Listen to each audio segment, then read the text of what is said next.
Welcome back, baseball fans. Here we are rolling into the middle of May. We have the Cubs and the A's both atop their divisions. Just unbelievable start to the season for my two teams, the Cubs and the A's. We hope your teams are doing good as well. Without further ado, let's get to the vintage Vegas 9-ball for the day. Beautiful day here in Las Vegas, in the middle of May. First card is Dan McGinn. And Dan McGinn, you can tell he's laid back with his mind on his money and his money on his mind. McGinn and Juice, Dan McGinn. And he has the distinction of hitting the first home run in Montreal Expo history. And despite being a pitcher, he homered in the Expo's first game. I believe it's a reliever out of the bullpen, so very unlikely that he would have their first home run, not starting the game. And but I think he entered that game early and got in the bat and hit the first home run in Montreal Expo's history. So Dan McGinn, let's look at the back of his card here. It says, Dan holds the distinction of being the first player ever to homer for the Expos. He belted the homer in the Expos' first game at Shea Stadium in the opening game of the 1969 season. And if you look at the top of his card, Dan still ranks as one of Notre Dame's top punters. So kind of a renaissance man, a punter, a pitcher. And of course, he could swing the bat. He has that first home run in Montreal Expos history. And Dan McGinn. You don't think of him as a slugger. I think that might have been his only big league home run. But yeah, the first one in Expos history. We'll put it on the Cubs stand. Great fact there. Looking sharp. Looks like a Dodger Stadium for the Cubs. The next card here is the Tommy John. And here you see Tommy John here for the White Sox. And this is early in his career before he had the Tommy John surgery, I believe. But yeah, you see the White Sox were in the Dodgers colors back then, the blue. And of course, the White Sox would then change over to the red before going back to the black that they've worn for years now. But here Tommy John is early in his career as a member of the White Sox. And you see he actually started his career in Cleveland, looks like, in 1963. And as of this card, 7 years in the big leagues with a 2.81 ERA and just slightly over 559 and 58. And a lot of people call for Tommy John to be a member of the Hall of Fame. Had a long big league career. Here he is early in his career for the White Sox in the blue. We'll put him on the Hall of Fame stand, borderline Hall of Fame career.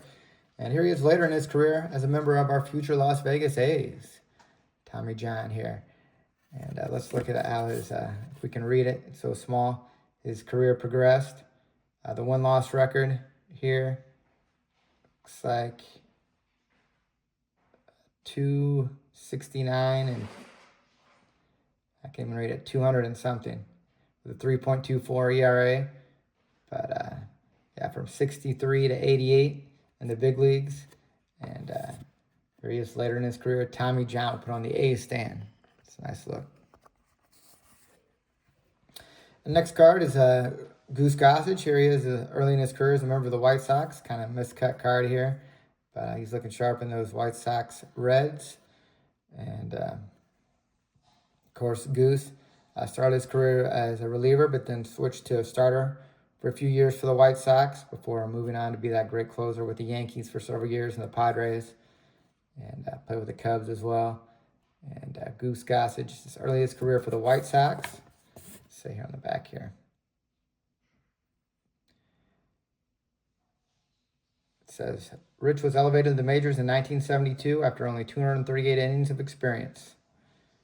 He was 7-0 in relief in 1972. The Goose. Put him on the Hall of Fame stand. Hall of Famer Goose Gossage. There's another White Sox legend, Walt Reniak. And of course, he was a longtime Sox hitting coach.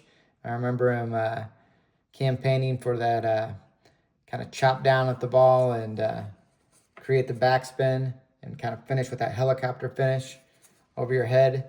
And I remember a lot of the Sox players having that helicopter finish in the early 90s when Reniak was their hitting coach. And here he is as a big league catcher for the Padres. Old school catching mitt. And just a nice looking shot of him, who would go on to be a longtime hitting coach with the White Sox, Walt Rainiac. Speaking of the White Sox, here's Jared Kelenic, and of course a big time prospect for the Mets, and he was traded, of course, to the Mariners, and just never really panned out. And then he went to the Braves, and now he's with the White Sox. So he's trying to make a comeback with the White Sox, but such a feared hitter, really dominated the minor leagues, but for whatever reason, couldn't flip that switch once he got to the big leagues. And just a big time prospect, Jared Kelenic. And yeah, here's hoping that he can turn around for the White Sox. Next card is a Charlie Blackmon. Here he is going up against the wall to rob an extra base hit. A long-time big leaguer with the Rockies, center fielder and leadoff batter. And he always had that great walk-up song, the great outfield song. I don't wanna lose your love tonight. I just wanna use your love tonight. Charlie Blackmon with that great leadoff song and walk-up song. And he was the leadoff batter for several years and an all-star for the Rockies. Charlie Blackmon. Next card is a Tug McGraw. Of course, Tug McGraw, famous dad of Tim McGraw, the singer. And of course, I don't believe Tug actually raised him, but he is his father. And I think they kind of reconciled after Tim was grown. And yeah, Tug, here he is, looking sharp. Great pitcher for the Phillies. And long-time all-star caliber pitcher in the big leagues. Tug McGraw, put him on the stand. Another great left-hander, much like Tommy John. And we'll end today with Pete Rose, the hit king. And it says most consecutive season with 600 or more at-bats. Pete Rose. Of course, Pete will move all over the diamond, outfield, third base, first base. And a great hitter. You see Mike Schmidt in the background there. And just a great looking card here. 1980 record breaker, Pete Rose. And it says Phillies first baseman Pete Rose has added another record to his ever-increasing collection. Nicknamed Charlie Hustle, he topped the 600 mark in official at-bats in 1980, marking the 13th consecutive season he's done that. And just a great hitter and all-time hit king, of course, Pete Rose. We'll put him on the stand. Great Las Vegas legend. Of course, he passed away here in Las Vegas, Pete Rose. And, of course, big-time gambler. And, of course, he's been exonerated, and he's eligible for the Hall of Fame now. Whether you get in or not, I doubt it. But he should be there, no doubt. Pete Rose, the hit king. We appreciate you watching for today. And take care, and God bless.